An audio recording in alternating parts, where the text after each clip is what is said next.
এই জায়গায় আমরা একদিন রাত্রিবেলায় অভিযান করেছিলাম। সেই রাত্রিবেলায় আমরা কিছু জায়গা দেখতে পেরেছিলাম অপরাধের অভয়ারণ্য। সেদিন আপনাদের বলেছিলাম যে অভিযান অব্যাহত থাকবে, এবং আপনারা দেখতে পাচ্ছেন যে আজকে আমরা অভিযান করেছি। এর আগে গত পরশুদিন এইখানে টুঙ্গি পশ্চিম থানা পুলিশ অভিযান করে 46 জনকে ধরেছে।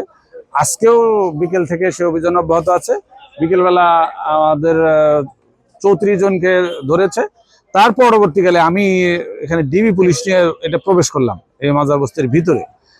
এইখানে প্রবেশ করার পরও দেখতে পাচ্ছি যে আমরা একটা বাড়িতে ঢুকছি, লাইলি বেগমের বাড়ি। সেখানে এই 30 জনকে পেলাম মাদক সেবনরত অবস্থায়। এখানে বিপুল সংখ্যক মাদক সেবনের যে সামগ্রী, সেগুলো টর্চ লাইট, স্টিক, তারপরে অ্যাস্ট্রে, নানা কিছু সামগ্রী সহকারে আমরা পেলাম। এই অভিযান অবশ্যই অব্যাহত থাকবে এবং আমরা এই অঞ্চলের প্রতিটি জায়গা আমরা মাদক মুক্ত করবো ইনশাল্লাহ।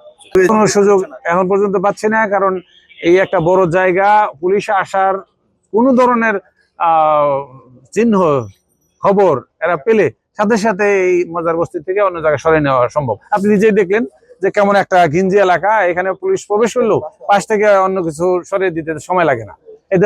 এবং আমি এটা শুনতে পাচ্ছি যে নিচে সুড়ঙ্গ আছে, নানা ধরনের কলা কৌশল আছে, সরিয়ে নিতে পারে।